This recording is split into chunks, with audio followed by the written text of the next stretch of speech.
Now on to that guy that all the famous old fags seem to call King of NedaT for some reason, SyotosGreen. Syotos is perhaps the most influential player in the history of NedaT overall. Certainly, he was during the time he actively played, from 2016 to 2018. He was the de facto leader of K2, NBT, and Cat Island, as well as several other projects. He instituted the Big Player Awards as well as the list of certified players and, biggest achievement of all, he managed to get the vast majority of the player base to effectively recognize his leadership over the community. Now let's talk about his story a bit more in detail.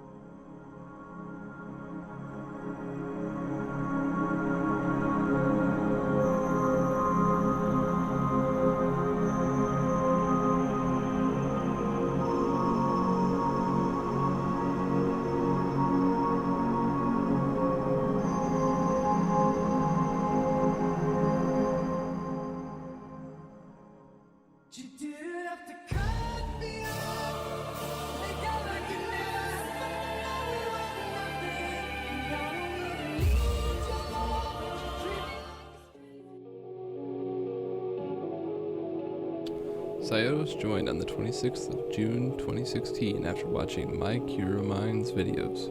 MyCuroMine was a relatively small YouTuber that played on NedaT, which he intentionally mislabeled as 5p5t to prevent massive amounts of people from joining. Still, Syotos found the IP and managed to join the server. After escaping spawn, Syotos learned through chatting with other people that some players were chilling 100,000 blocks down the Z-positive highway. He decided to go meet them. There he teamed up with Swagness, Durfcern, and Diamond Bay as mentioned in Swagness' video, and kept going down the positive Z-axis, expanding the highway and building sanctuaries. After going to the end to kill the dragon, Syotos met with another player, X0B. They stayed in the end to fuck around for a while, and ended up severely griefing end spawn in the process for the first time in 9B history. X0B was a fairly famous member of the Legion group, the one Paradigm Plague and JJ 2005-1 were a part of. After getting to know Syotos, X0B invited him to join a project at 1,000,000, which he reached by walking on the nether roof.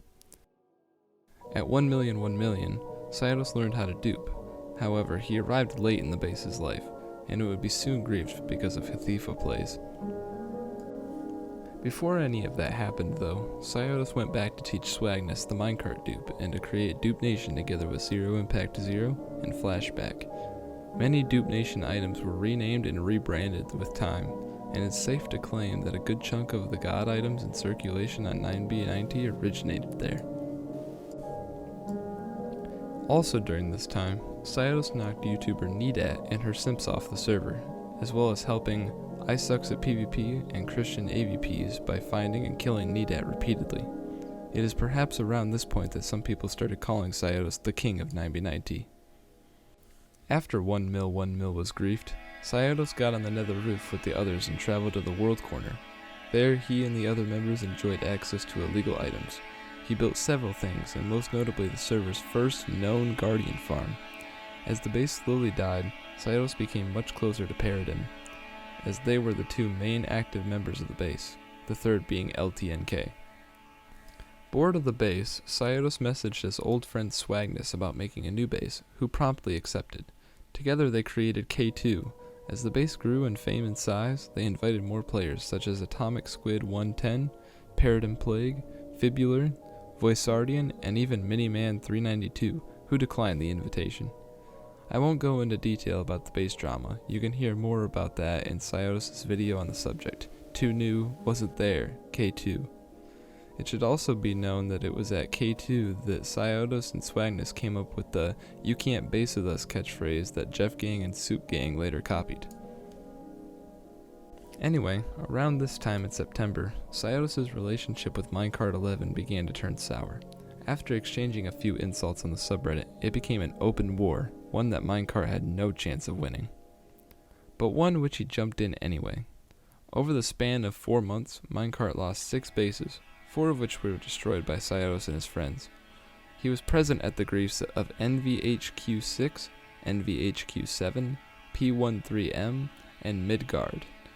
In December, K2 was griefed by its own members to prevent its coordinates from being leaked, and Minecart was once again deprived of his moment of glory. The K2 members then moved to find NBT, which would last around 6 months. This was the short version, but if you want to hear in detail about how Minecart got his ass handed to him, you can watch the 9b9t history episode number 4, link in the description. Syotos also contributed to bullying Locasaith, who was guilty of building gigantic lag machines on the server. Fibular did most of the bullying in that case, and eventually Locadaith left the server permanently. All this drama had quite the effect on the community.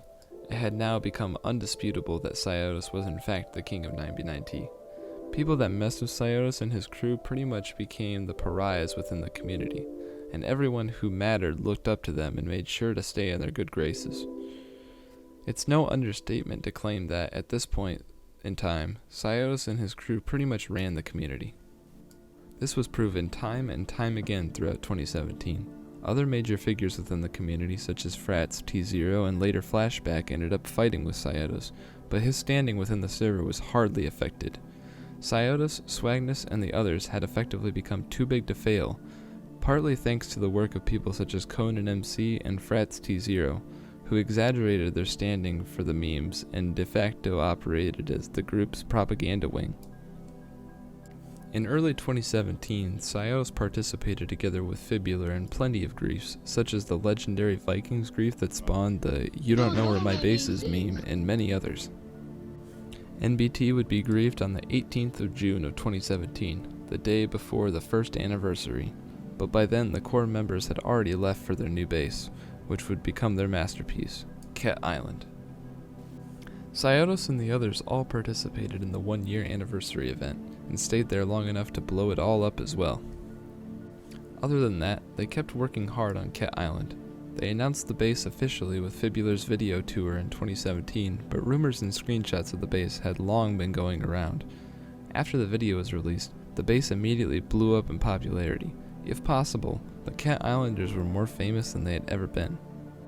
Also in late 2017, Syotos participated in the grief of Nemesis 3 and Meme Base. The latter was home to JJ 2005-1, Lamb Badger, Jot, and other famous players. The raid was organized by Fibular, and Syotos streamed it on YouTube. You can find a link to the video in the description.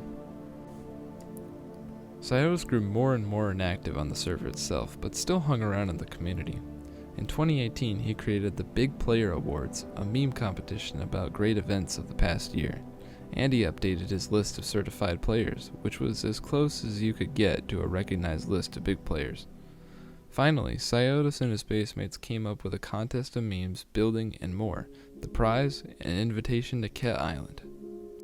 Many players competed, but in the end, the one who came out on top was still relatively unknown player, called WTDpuddles. During the second anniversary, Syotos set up the rival stream to JJ's for the sake of spiting him, during which he toured Ket Island. However, he accidentally showed Bedrock. The Ket Islanders coped with this by faking the base's grief, in a chain of events that is described more in detail in 9b9 history number 7. What matters is that after that, the majority of the player base thought that Ket Island was griefed, and that most of its members were too inactive to work on a new project. Fort Breendonk was created that year as a meme base hosting the Ket Islanders and many members of Auschwitz. There, Syotos built a small farmhouse, but nothing too impressive.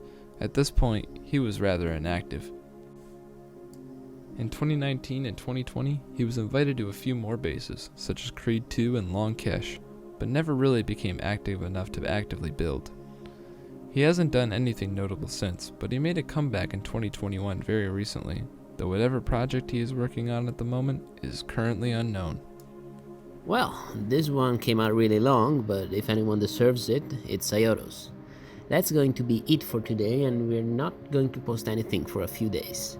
I contemplated making a short video about Brett Armstrong, the player that started the infamous first incursion and griefed the 100,000 sanctuary mentioned here, but I decided not to. So I guess I'll see you on July 1st.